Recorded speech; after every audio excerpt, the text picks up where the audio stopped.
Today. I'm good. My name's Hayden. I've been struggling with being houseless for the last 10 years. I was blessed to be living, I guess you'd call it the van life, but I had a school bus. Oh, you're doing a video? That was pretty fun. I was living in New Mexico because I couldn't stand the city here because I was everywhere I'd go, the cops would get called. You know, people didn't like the sight of me and what I was doing. And literally all I was doing was parking somewhere, and that's it. You know, if they don't recognize you in that neighborhood, they're gonna call the cops, and then the cops come, and then they search through my shit, and inevitably they'll find a little herb or something, and then you go and lose your vehicle, and then it all starts over. And man, starting from the ground up is not easy in this environment, in this world these days, without help, you know. And then people go and judge you when you ask for help, you know, a lot of the times. Luckily, things seem to be turning around. I've been getting a lot of help lately, and I really appreciate it. Right now I'm being blessed with a room in a motel that's being provided by the city, and then they're gonna help me with some housing after that, and I'm so grateful. But it all really started with just police. You know, I got PTSD from the police. You know, ever since I turned 16, I started smoking weed, you know, drinking beer like kids do, and you know, I get caught by the police, get sent to jail, get told that you're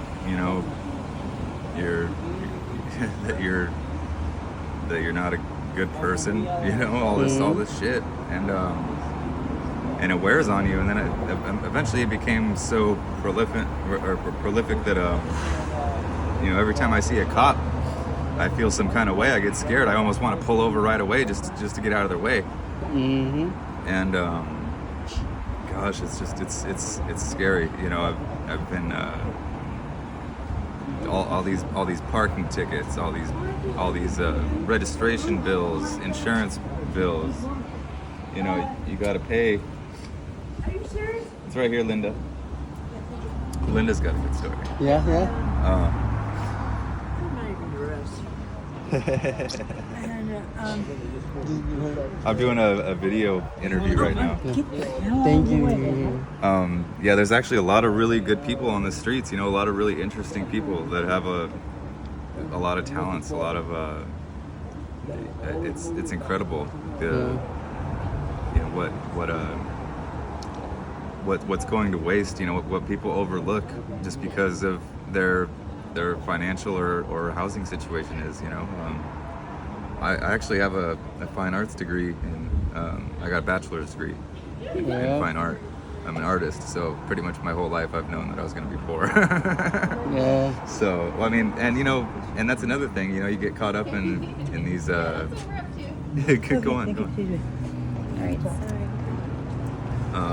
And the You system. know, because there are artists who figure out ways to make money. You know, and I commend them. I just. For some reason, my brain doesn't quite work in the entrepreneurial fashion. Unless it's selling weed, I can do that pretty good. You But know, and that's another thing. Herb, man, I swear to God, people who don't smoke herb, if they just would, they would. I'm sure things would be better. yeah. Everybody needs to smoke herb. So, Hey, tell Claudia, me who's about with you? the situation in here. They give you housing, but they don't give you no freedom. You know, actually, this place is one of the better ones. Oh, yeah? I've been amazed. Todd can Workshop. attest to this. They actually give us quite a bit of freedom here. How did you? Yeah, they actually let us come and go as we please, Uh-huh. and they're very kind to us. They're very patient, you know. And honestly, this is the best place I've ever been as far as a place that provides help. Because usually that's the case. Usually, if they give you help, they want to be like mom and dad. They want you to do what they say, you know. You know what I mean? And you know, like, you know, you're under our roof. You got to listen to our rules, abide by our, you know. And sure, they got rules, you know, but they're very, very, very basic rules. Like, just don't cause a ruckus, you know. Don't bring your hate on anybody else or your, you know, that's basically it. So this place is actually one of the better ones that I've been to. I'm really happy with it. So for me to not get kicked out yet is a fucking miracle, because I've gotten kicked out of every place that I've been. The reason why But, is because there's a state law that nobody knows about that makes it harder for them to kick people out. So Oh, yeah? it's not because it's not out of the kindness of their hearts. It's because there's a state. It's because it's changing. The laws are changing. Good. They got to be more tolerant, right? It means, Yeah. it means they need to, you know, that's something